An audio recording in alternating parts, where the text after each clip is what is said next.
Perfect day, TGFM Nation! Perfect day! So, welcome again to our Simbalay. And sa lahat ng mga, again, as I always acknowledge those, yung ating mga hosts and mga facilitators, good job. And sa mga first time, second time, third time, good job also. And I am declaring, especially those who have followed for quite some time, I actually declare that by now, for sure, I am assuming that by now you are already awakened by the fact that the Lord loves you so much and that He doesn't want you to perish in these last days. Sa mga first timer, blessed, you will be blessed, no, to understand what's happening in our world today, because this is our goal, to keep people be aware and so they can prepare. And so it's good to see you here and join us for the very first time. So again, the goal of this series again is for you to understand that not many, okay, many are called, but few are chosen. And again, the goal here is for you to be preserved, and that's together with your family and your household, because I believe by now you have made a decision to respond to the call, and we'll go through the process because yung ating Divine Encounter is fast approaching. So I pray that you will register na rin para makapagtuloy-tuloy na talaga tayo and go through the process, and then eventually you can be qualified to become part of His chosen, of His remnants, among the remnants. So we are joyful to know that. So, as we will go back to what we have left last week, okay, yung parable ng wedding feast, concerning those sa mga hindi nag-respond. If you remember, may mga iilan na hindi nag-respond sa invitation ng king. What will happen to them? And ang tanong, sino ang mga taong to? Sino tong mga naimbitahan pero hindi nag-respond? So, we will go back a bit, okay, to recap for you to have a proper understanding, kasi ang laki ng role ng mga to, no, supposed to be in these last days. And yet, because they did not respond, then we should be aware na since hindi sila nag-respond, dapat tayo mag-respond. Okay? Kasi babalik sa kanila pa rin yung invitation, no, pagkatapos sa atin. Okay, so for yung iba hindi mag-make sense, but I will try to explain that sa ating series. Here in Matthew 22, as we will go back, Matthew 22 verse 3 to 5, it says, when the banquet was ready, He sent His servants to notify those who were invited, yung mga naimbitahan. So may mga naimbitahan na, may napadalhan na to ng mga invitation card. Okay? But they all refused to come. So, He sent other servants to tell them. So hindi pa rin nag-give up kaagad yung hari, no? The master actually sent the other servants to tell them na the feast has been prepared. The bulls and fattened calf or cattle have been killed and everything is ready. Come to the banquet. So parang sinasabi ng hari na hey, I've already prepared everything. Pinatay na namin yung fattened calf, yung bulls, and the banquet is already set up. No, parang gumastos na kami. And so you need to come. But the guests, he said here, but the guests He had invited ignored them and went their own way.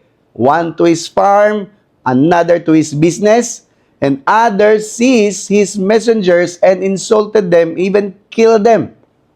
So the king was furious. Galit na galit yung hari. And he sent out his army. Now, it's no longer the servants. Army na ngayon ang pinadala niya to destroy the murderers and burn their town. And he said to his servants, sinabi niya sa mga servants, the wedding feast is ready and the guests I invited are not worthy of the honor. So, we know what happened next because He sent the servants to the highways, to the corners, tama, right? And then invited everyone. And then the Bible says that both good and bad came to the wedding hall. But the question now, who are these people na inimbitahan pero hindi nag-respond?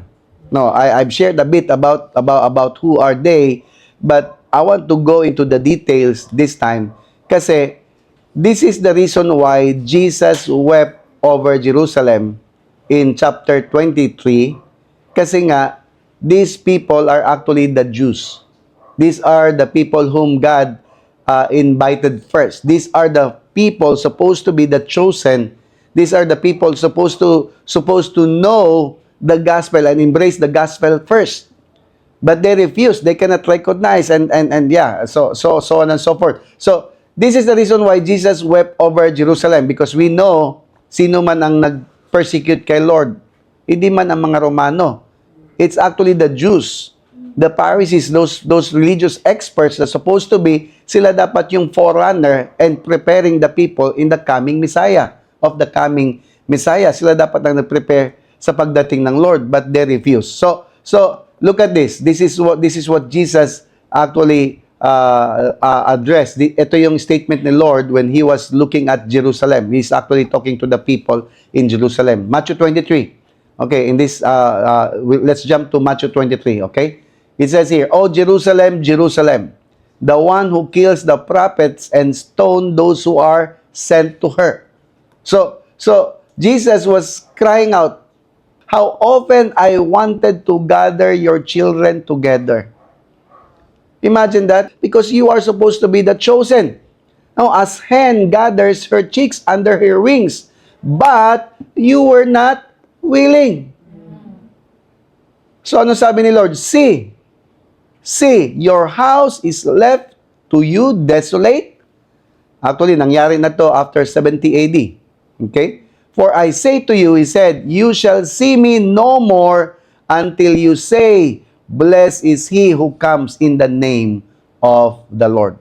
Ibig sabihin, sinabi ng Lord sa kanila, "I will not return, you will not see me again until you will repent as a nation and accept me as the Messiah."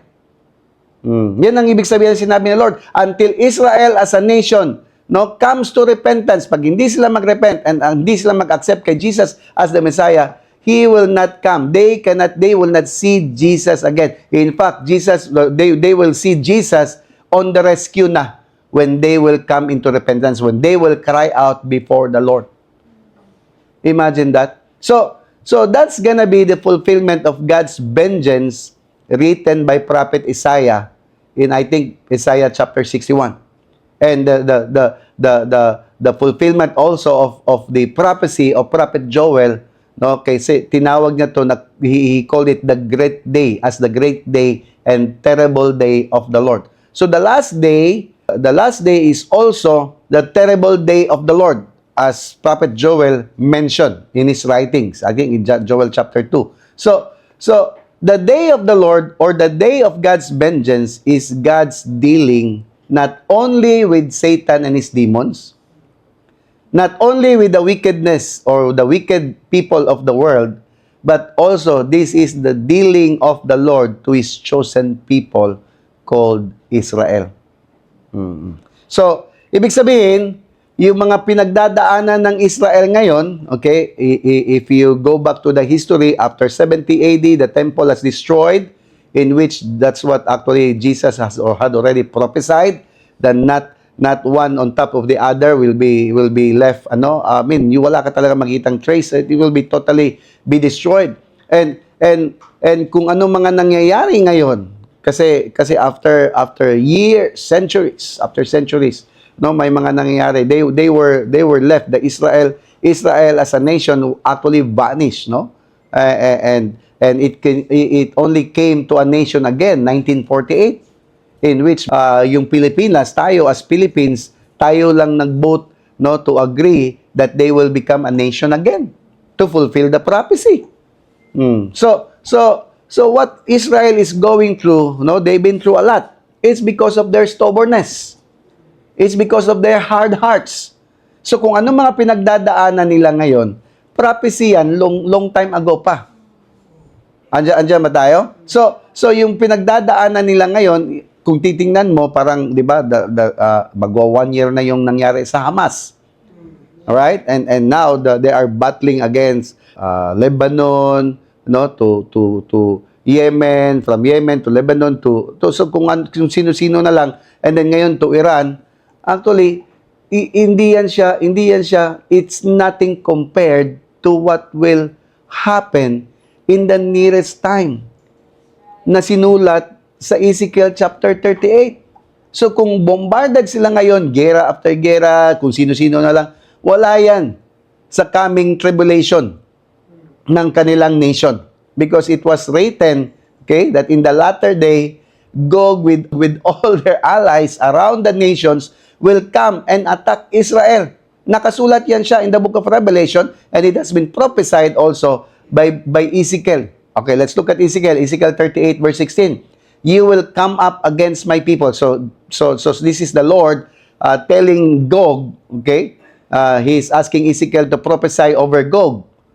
Okay? And sabi ito, you will come up against my people, Israel, like a cloud. Take note of that. To cover the land. Imagine gano'ng kadami i-cover ang land ng Israel. It will be in the latter days that I will bring you against my land so that the nations, so hindi lang yung Israel, but the nations may know me.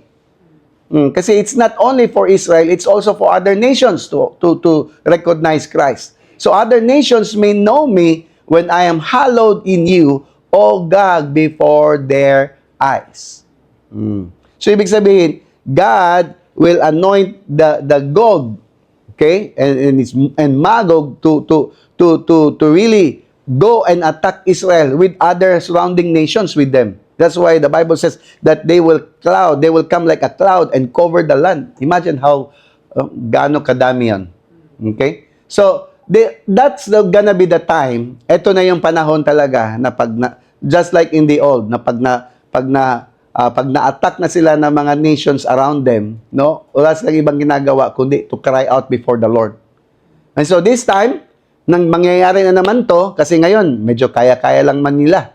No, kasi ang galing ng mga technology nila, no, yung drone, ano tawag niya, yung mga drone na meron sila, yung dome nila, no, but in the coming days they will cry out to God, and they will cry out really just like in the days of the old. Then the prophecy of prophet Zechariah will come to pass. Let's look at this. Ito sinabi ni prophet Zechariah in verse 8. It says, in the whole land declares the Lord.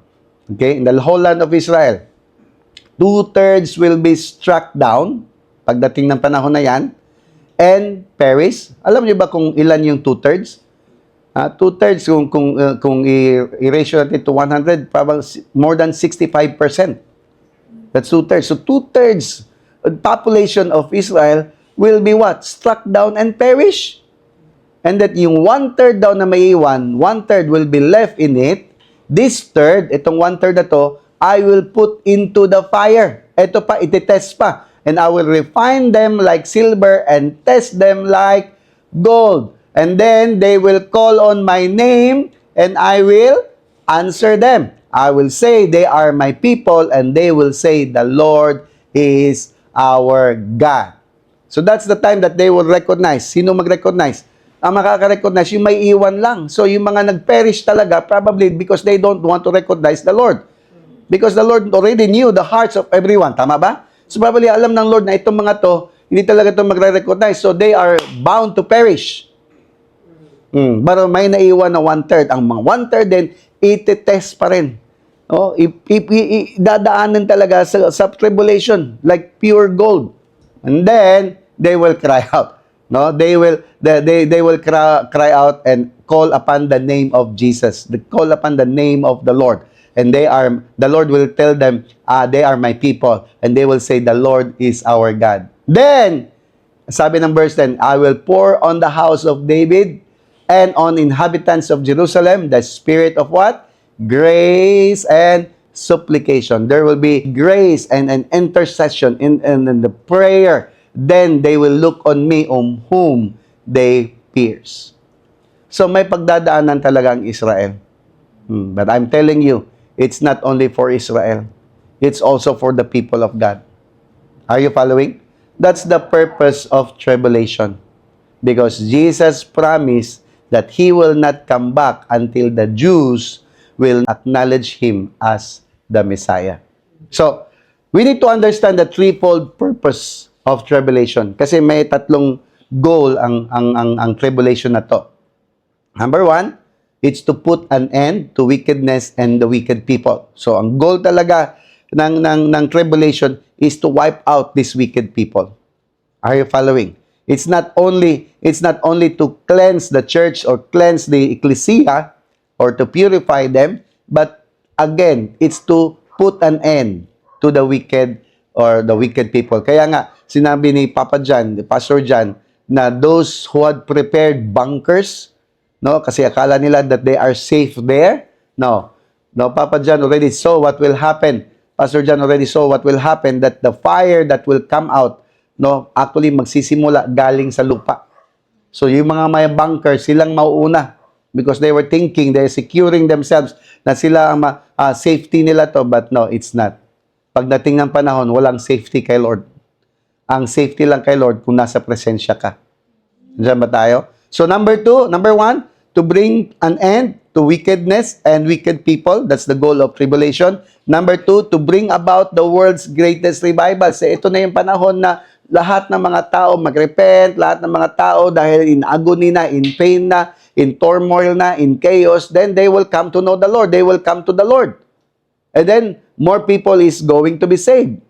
Mas maraming masisave. In fact, I think Alan Nolan said that more people is going to be saved during tribulation than any other point in evangelism history. Sa panahon na yan. Kaya hindi mo kailangan mag-pray lang talaga tayo sa lalo na yung mga hindi nagre-respond ngayon. It's okay. We will keep on praying for them. Because when the tribulation come, they will have no choice but to come back to the Lord. Andiyan ba tayo? And then number 3, to bring Israel as a nation to a saving knowledge of Jesus Christ. So ito na yung panahon na ang Israel mismo babalik talaga kay Lord. They will have no choice because that has been the case ever since in the history. Na pag wala na talaga silang choice, pag na-trap na talaga sila, they will call upon the name of the Lord. And they will be surprised that Jesus will come down into the rescue, and then they will recognize that's why they will weep and they will mourn because they will see the Lord coming down. They will acknowledge that this is the one whom we have pierced. Ito yung pinatay natin. Ito yung pinipersecute natin. So they will mourn. They will really repent. Okay? But, more than that, bakit namin sinishare to? Bakit ko sinishare to? Para maintindihan mo na you as Gentiles, kaya dapat mag-prepare ka. Gentiles must be wise enough not to be arrogant because of ignorance. Kasi may mga tao ngayon, dahil walang alam, no, they appear to be like they knew everything. No? Especially, hindi lang naman mga Pilipinos, pero may mga iilan na mga Pilipinos na akala mo alam na ang lahat. No, as Gentiles, if you knew that you are not Hebrew, you are not a Jew, then you must be wise enough not to be arrogant. Because we have a call. Meron din tayong portion, meron tayong part to play in these last days. Are you following? Yeah. So Romans chapter 11, let's look at this. I've shared this last week also. Sabi dito, Romans chapter 11, verse 25 to 26. For I do not desire, Paul says, brethren, he is addressing to all of us, to the church, no, mga church people. Do not desire, brethren, that you should not be ignorant. You should be ignorant. So, desire ni Paul na hindi ka magiging ignorant about this mystery. Para hindi ka daw maging wise in your own opinion. At least you should be wise in your own opinion. Because that blindness, it says here, that blindness in part of us happened to Israel until the fullness of the Gentile has come in. Kasi yung partial blindness, yung blindness na nangyayari or yung hardening of hearts ng Israel ngayon is temporary lang yan hanggang yung lahat ng Gentiles will be saved. Sino naniniwala tayo Gentiles? Yeah, Gentiles. So in the eyes of the people around the globe, in the eyes of God, we are all Gentiles. So dapat tayo ngayon ang mag-prepare una kasi before the coming judgment for Israel, dapat lahat tayo nakapasok na. That's what actually the scriptures, actually that's the reason why it's a mystery. Kaya hindi dahil na saved ka na then okay ka na. No, you need to understand that there's a number, no, of Gentile that must come into the into the kingdom. Ha? Hello? Are you there? So hindi parang secure ka na. No, no, no. Kaya nga, sinishare namin to sa iyo. If you are not a Jew, kailangan mo na mag-respond. Or before it's too late. Ha? Kasi sabi dito, until the fullness of the Gentiles has come in. Okay? And so, all Israel will be saved. Yeah, sabihin mo sa katabi mo, wake up, wake up, wake up, wake up. Kailangan mo nang gumising, kailangan mo mag-respond. Ephesians chapter 5 verse 14 says, wake up, you who sleep. Yung matagal na parang pabulag-bulagan, matagal nang natutulog, matagal na parang wala ka talaga, no? In your spirituality, hindi talaga siya importante para sa iyo. Pero ngayon, kung meron kang dapat i-prepare for the last days, kailangan yung spiritual mo. Hindi lang yung physical, hindi lang yung material, hindi lang yung emotion mo. You need to be prepared spiritually. So wake up. Tell somebody, wake up. Come on. You who sleep, arise from the dead. Okay? It's not literal dead. No, it's actually spiritually dead. You know that you are dead spiritually. You need to wake up. Then the Lord, it says, and Christ will give you light. What do you mean by that? Then Christ will give you revelation, will give you knowledge, will give you understanding. Because light is revelation, light is knowledge. Are you following? So the only time that you will understand what's happening today is when you will be awakened to the reality that, God is calling you from that deep sleep. Kaya gumising ka na. Kasi pag hindi ka gising, ay walang light na darating sa'yo, wala kang maiintindihan sa sinabi ko. Kaya marami mga tao hindi pa rin nagre-respond because they don't want to be awake. They love what they are doing. They want to remain the same. Buti na lang nandyan ka sa Simbalay. Because I believe the Lord brought you there and the Lord led you to just come from that invitation, respond to that invitation because the Lord is preparing you are among those God whom are called in this generation para maging qualifier to become chosen.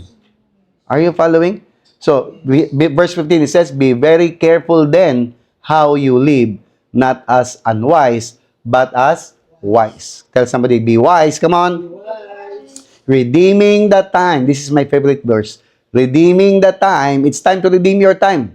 Okay? Redeeming the time. Bakit? Because the days are evil. Therefore, do not be foolish. Ayaw pa buang-buang, o ayaw na magsingkabuang, but understand what the Lord's will is.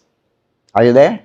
Are you there? So, this is now high time for all of us to really do our part. Listen to me. Wala na tayong dapat i-aksaya na panahon. We have wasted so much time already. In the past, like in our case, unconsciously, I'm doing things on my own. Doing things, obeying the dictates of my flesh, of my instinct. But I realize when the time passes that I'm just doing things on my own.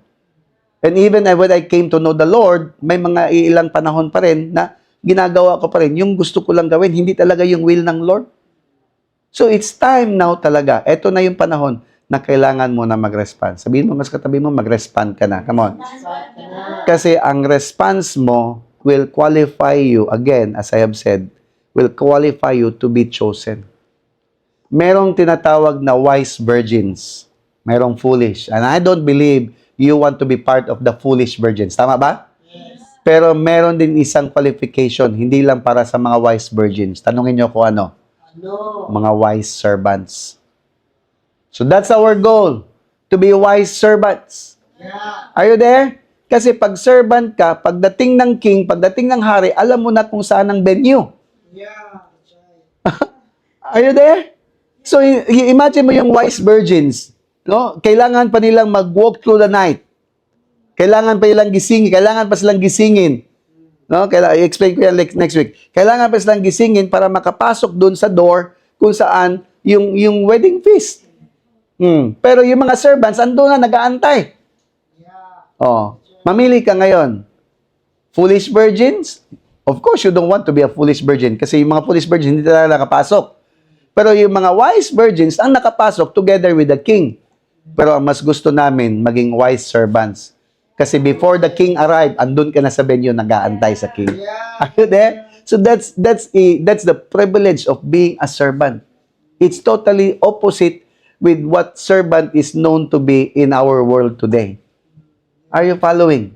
Are you following? So that's our cry, that's our prayer to redeem that time.